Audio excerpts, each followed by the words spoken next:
محترم سامعین و ناظرین، ایک زمانہ وہ تھا کہ مسلمانوں کے اعمال کو دیکھ کر غیر مسلم وہ مسلمان ہوا کرتے تھے، مسلمانوں کے کردار کو دیکھ کر غیر مسلم مسلمان ہوا کرتے تھے۔ آج ہم میں سے ہر شخص نے اپنے گریبان میں دیکھنا ہوگا، کیا ہمارے اعمال ایسے ہیں؟ کیا ہمارے کردار ایسے ہیں کہ ہمارے اعمال اور ہمارے کردار کو دیکھ کر غیر مسلم مسلمان ہو جائے؟ نہیں محترم سامعین و ناظرین، ہمارے اعمال ایسے نہیں ہیں، ہمارے کردار ایسے نہیں ہے، بلکہ ہمارے اقوال اور اعمال میں تضاد ہے، ہمارے ظاہر اور باطن میں تضاد ہے۔ چنانچہ قرآن کریم میں اللہ تبارک و تعالی فرماتے ہیں، یا ایھا الذین آمنوا آمنوا باللہ ورسولہ۔ یہ آیت اپنے پڑھنے والوں کو حیران کر دیتی ہے کہ اللہ تبارک و تعالی نے اس آیت میں خطاب بھی مؤمنوں سے فرمایا۔ چنانچہ اللہ تبارک و تعالی نے فرمایا، یا ایھا الذین آمنوا، اے ایمان والو، اے اللہ کی وحدانیت کا اقرار کرنے والو، اے رسول کی رسالت کو تسلیم کرنے والو، تم ایمان لاؤ اللہ اور اس کے رسول پر۔ اس کا کیا مطلب ہے؟ چنانچہ علماء مفسرین نے اس کے کئی مطلب لیے ہیں۔ بعض نے فرمایا کہ یا ایھا الذین آمنوا، آمنوا کا مطلب اتقوا، کہ تم اپنے اندر تقوی پیدا کرو۔ بعض نے فرمایا کہ اے زبان سے اقرار کرنے والو، دل سے بھی اس کی تصدیق کرو۔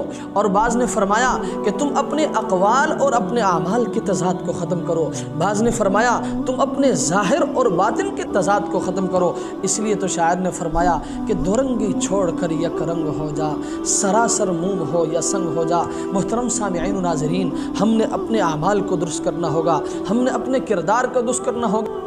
آپ نے وہ واقعہ سنا ہوگا کہ ایک مسلمان نوجوان پردیس میں تھا، چھٹی کے دن وہ شکار پہ جاتا ہے، جانے کے بعد وہاں جب وہ تیر مارتا ہے تو اس کا نشانہ خطا ہو جاتا ہے۔ وہ تیر اس پرندے کے بجائے ایک عیسائی لڑکے کو لگ جاتا ہے، اور وہ لڑکا وہی جان دے دیتا ہے۔ اور اس لڑکے کے والدین اس مسلمان نوجوان کو پکڑتے ہیں، لیکن دوسرے عیسائی جو ہاں موجود تھے اس لڑکے کے والدین کو یہ مشورہ دیتے ہیں کہ آپ مقدمہ چلاؤ، قاضی مسلمان ہے۔ محترم سامعین و ناظرین، آپ اندازہ لگائیں کہ اس وقت کے عیسائیوں کو بھی مسلمانوں پر کتنا اعتماد تھا۔ وہ آپس میں مشورہ کرتے ہیں اور اس لڑکے کے والدین کو یہ مشورہ دیتے ہیں، مقدمہ چلاؤ۔ کیوں؟ اس لیے کہ قاضی مسلمان ہے، تمہیں انصاف ضرور ملے گا۔ چنانچہ مقدمہ چلا۔ قاضی نے اس مسلمان نوجوان لڑکے کو بلا کر اس سے پوچھتا ہے، اے نوجوان، کیا تیر آپ نے چلایا تھا؟ وہ نوجوان کہتا ہے، قاضی صاحب تیر میں نے چلایا تھا۔ کیا آپ ہی کے تیر سے وہ لڑکا مرا؟ وہ نوجوان کہتا ہے، جی ہاں قاضی صاحب، میرے ہی تیر سے وہ لڑکا مرا، لیکن قاضی صاحب قتل خطا ہے، قتل عمد نہیں ہے، میں نے قصداً ایسا نہیں کیا، میں نے تیر اس پرندے پر مارا تھا لیکن غلطی سے اس لڑکے کو لگا۔ تو قاضی نے کہا، بھئی جان کے بدلے جان ہے، آپ نے ان عیسائیوں کو مطمئن کرنا ہے، اگر یہ لوگ مانتے ہیں تو ٹھیک، ورنہ جان کے بدلے جان کا معاملہ ہوگا، اس کے بدلے آپ کو قتل کر دیا جائے گا، آپ کو پھانسی پہ چڑھا دیا جائے گا۔ اس نوجوان نے ان عیسائیوں کو منانے کی بڑی کوشش کی، لیکن وہ عیسائی ڈٹ گئے۔ انہوں نے کہا، جب تک ہم آپ کو پھانسی پہ نہیں چڑھائیں گے ہمارا دل ٹھنڈا نہیں ہوگا۔ چنانچہ فیصلہ یہ ہوا کہ اس نوجوان کو، جو کہ مسلمان نوجوان تھا، اس کو پھانسی پہ چڑھا دیا جائے گا۔ لیکن اس وقت یہ قانون تھا کہ تمام مجرموں کو جمعے کے دن، جمعے کے نماز کے بعد ایک میدان میں لا کر تمام مجرموں کو سزا دی جاتی تھی۔ چنانچہ قاضی کے حکم سے اس مسلمان نوجوان کو جیل بھیج دیا گیا۔ اس نوجوان نے رات وہی جیل میں گزار دی۔ صبح اس جیل کا جو سپرڈنٹ تھا، جس کو آج کل جیلر کہا جاتا ہے، وہ عیسائی تھا۔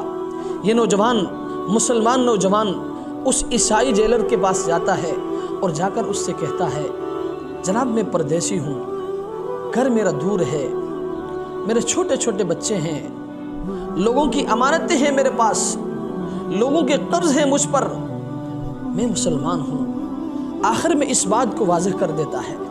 محترم سامعین و ناظرین، آپ اس بات سے اندازہ لگائیں کہ اس وقت کے غیر مسلموں کو مسلمانوں پر کتنا اعتماد تھا۔ جب اس نوجوان نے کہا کہ میں مسلمان ہوں، تو اس جیلر نے کہا، میں اپنی ضمانت پر آپ کو رہا کر دیتا ہوں، آپ چلے جاؤ، بیوی بچوں کو بتا کے آؤ ان سے ملاقات کر کے آؤ، لوگوں کی امانتیں واپس لٹا کر آؤ، لوگوں کے قرضے ادا کر کے آؤ، میں اپنی ضمانت پر آپ کو چھوڑ دیتا ہوں۔ چنانچہ وہ اپنی ضمانت پر اس نوجوان کو چھوڑ دیتا ہے۔ یہ نوجوان چلا جاتا ہے۔ جب اگلے جمعے کا دن آتا ہے، تمام مجرموں کو اس میدان میں جمع کیا جاتا ہے، سارے لوگ قاضی کے پاس جمع ہوتے ہیں، تو قاضی اس مسلمان نوجوان کا پوچھتا ہے کہ وہ قتل کا مجرم مسلمان نوجوان کہاں ہے؟ اس کو بتایا جاتا ہے۔ جیلر اس سے کہتا ہے جناب میں نے اپنی ضمانت پر اس کو چھوڑ دیا تھا، وہ مسلمان تھا، مجھے اس کی بات پر یقین تھا، اس لیے میں نے چھوڑ دیا ہے۔ تو قاضی نے کہا بھائی آپ نے اپنی ضمانت پر اس کو چھوڑا ہے، ان تمام حدود کے قائم ہونے تک وہ آ گیا تو ٹھیک، نہیں تو پھر اس کے بدلے آپ کو پھانسی پہ چڑھا دیا جائے گا۔ عیسائی پریشان ہو گئے، بچہ بھی ہمارا مرا، پھانسی پہ بھی ہمارا بندہ چڑھے گا۔ لوگ پریشان ہو گئے۔ اللہ کی شان دیکھے، جب سارے کیس نمٹ گئے، تمام حدود قائم ہو گئے، قاضی نے دوبارہ اس نوجوان کا پوچھا وہ نوجوان کہاں ہے؟ قاضی کو بتایا گیا کہ ابھی تک وہ نہیں آیا۔ تو قاضی نے حکم دیا جیلر کو آگے لایا جائے، اس کو پھانسی پہ چڑھا دیا جائے۔ چنانچہ جیلر آگے بڑھتا ہے، عیسائی پریشان ہوتے ہیں، پریشان ہو کر جب ادھر ادھر دیکھنے لگتے ہیں تو اللہ کی شان دیکھے، دور سے ایک سایہ سا نظر آتا ہے۔ عیسائی شور مچاتے ہیں قاضی صاحب تھوڑی دیر انتظار کیجئے، کوئی آ رہا ہے۔ تھوڑی دیر کے انتظار کے بعد قاضی کیا دیکھتا ہے؟ وہی نوجوان پسینے میں شرابور بھاگتے ہوئے آتا ہے اور اس جیلر کے قدموں میں گرتا ہے اور اس سے معافی مانگتا ہے اور کہتا ہے جناب مجھے معاف کر دیجئے، میں اپنے وقت پر ہی چل پڑا تھا، لیکن چونکہ مجھے کشتی کے ذریعے دریا عبور کرنا تھا، ہوا مخالف سمت کی تھی، اس لیے بہت کوشش کے باوجود میں اپنے وقت پر پہنچ نہیں سکا، اس لیے آپ خدا کے لیے مہربانی فرما کر مجھے معاف کر دیجئے، اب میں تیار ہوں۔ جب اس نوجوان کے اس ایفائے عہد کے اس واقعے کو ان عیسائیوں نے دیکھا تو عیسائی شور مچانے لگے، کہنے لگے قاضی صاحب رک جائیے، آپ نے اس نوجوان کی سن لی، اب ہماری بھی سن لے۔ اس نوجوان کے اس ایفائے عہد دیکھ کر کہ مسلمان اپنے وعدے کا کتنا پکا ہوتا ہے، مسلمان اپنے وعدے کا کتنا سچا ہوتا ہے، آج ہم صرف اس کی جان کو نہیں بخشیں گے، لیکن اس کے جان کے بخشنے کے ساتھ ساتھ ہم سارے مل کر آج کلمہ پڑھ کر مسلمان ہونے کا اعلان کرتے ہیں۔ خدا کی شان دیکھیے کہ اس نوجوان کے اس ایفائے عہد کو دیکھ کر چنانچہ جتنے بھی عیسائی وہاں موجود تھے سب نے کلمہ پڑھا اور کلمہ پڑھ کر مسلمان